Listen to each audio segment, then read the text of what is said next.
राधे राधे। मेरा नाम दिव्य ज्योति है और मैं एक वेटनरी का छात्र हूँ। First year bachelors of veterinary science and animal husbandry का छात्र हूँ और ये मेरा आखिरी मौका है नीट के लिए। मैं अपने वेटनरी के कॉलेज के काम के साथ साथ नीट 2027 के लिए भी प्रिपेयर कर रहा हूँ और मेरे इस चैनल में आपको वेटनरी के रिगार्डिंग ब्लॉग्स मिलेंगे एज़ वेल एज़ मेरी नीट प्रिपरेशन जर्नी के भी mini blogs as well as long form video मिलेंगे। अब मैं ऐसा क्यों कह रहा हूँ कि ये मेरा लास्ट चांस है नीट के लिए?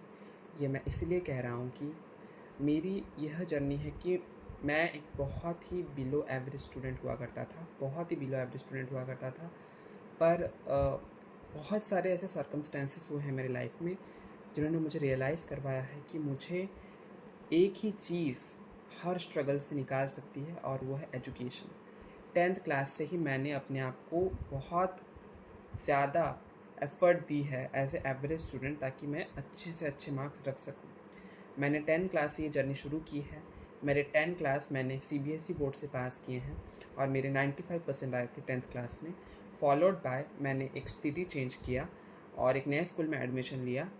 एक्चुअली मैं एक केवियन हूँ और मैं केवी से केवी में ट्रांसफ़र होता रहता है।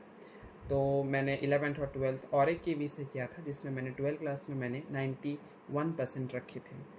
उसके बाद मैं 2024 पास आउट हूँ और पास आउट होने के बाद as a PCB student it was compulsory for me to give NEET. तो मैंने नीट का एग्ज़ाम दिया था और मैंने 11 और 12th में कोई कोचिंग नहीं ली है। मैंने नीट का एग्ज़ाम ऐसे अपना प्रिपरेशन के थ्रू दिया था जिसमें मेरे इतने अच्छे स्कोर नहीं आए। मेरे 422 मार्क्स आए थे और आपको पता ही है 2024 में नीट में क्या क्या हुआ था और नीट एग्ज़ाम के इर्द गिर्द क्या क्या चीज़ें हुई थी।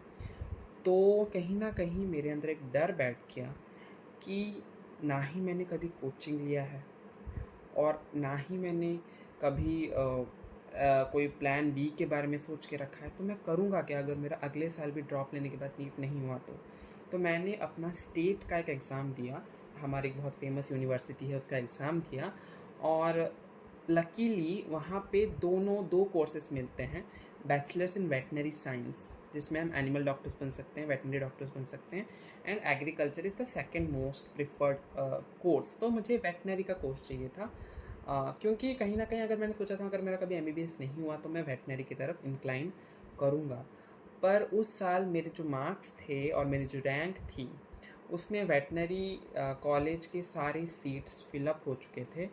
तो उसके बाद मैंने क्या किया कि मैंने एग्रीकल्चर में ही एडमिशन ले लिया क्योंकि मैं कोई रिस्क नहीं लेना चाहता था रिगार्डिंग दिस।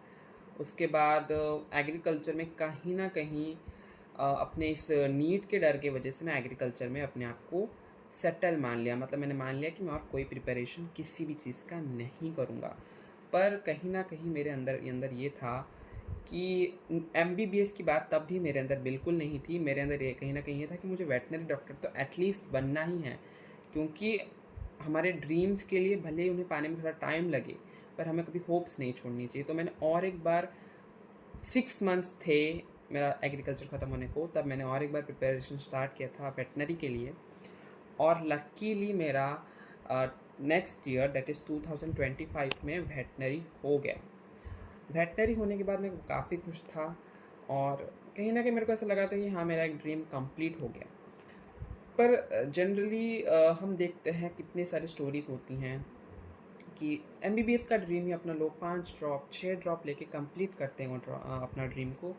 और मेरे को ऐसा लगता था कहीं ना कहीं मैंने अपने आप को उतना चांस नहीं दिया जितना मुझे देना चाहिए था, या कहीं ना कहीं मेरे डर ने मुझे रोक लिया नीट एग्ज़ाम को मतलब देने से। और मैं काफ़ी डर गया नीट एग्ज़ाम देने से। तो अब फाइनली मैंने अपने आप को समझाया है कि 2027 की नीट के लिए मुझे अपना फुल जितना मैं दे सकता हूँ उतना देना है ताकि मैं एक बार अपने पूरे लाइफ में मेरे को ये रिग्रेट नहीं रहे, ये बिल्कुल भी ये रिग्रेट नहीं रहे कि मैंने नीट को कभी अच्छे से देने की कोशिश ही नहीं की। तो मैंने कोचिंग एक ज्वाइन की है। मैंने पीडब्ल्यू में ऑनलाइन कोचिंग ऑब्वियसली मैं कर सकता हूँ, कॉलेज के साथ ऑफलाइन कोचिंग का सवाल ही नहीं उठता। तो मैंने PW का यकीन 2.0 बैच लिया है और उसी के थ्रू अपना बेसिक्स और जितना भी है वो सब मैं क्लियर करवाऊँगा। और ये आखिरी चांस मेरा इसलिए है क्योंकि इसके बाद अगर मेरा नीट नहीं हुआ तो मैं वेटनरी को ही एज अपना परमानेंट जॉब डिग्री मान के उसी में ही पूरा 100% फोकस के साथ कंटिन्यू करूँगा। तो इस चैनल में आपको मेरी वेटनरी की प्रिपरेशन के साथ साथ मेरे नीट की जर्नी भी दिखेगी।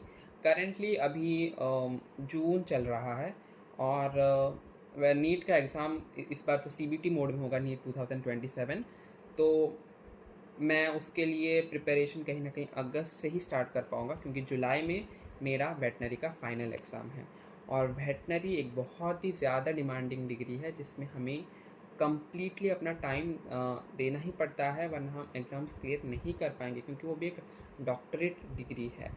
पर मुझे एक बार पूरी लगन के साथ प्रिपेयर करना है नीट के लिए, ताकि मैं जीवन भर एक रिग्रेट ना रखूं कि अपने डर की वजह से मैंने कभी नीट दिया ही नहीं, MBBS के लिए ट्राई किया ही नहीं। मैं आखिरी बार दूंगा, नहीं भी हुआ तो कोई प्रॉब्लम है, पर मैं अपने मन में ही मान के चलूँगा कि मेरा नीट होगा और मुझे MBBS seat government medical college में ज़रूर मिलेगा।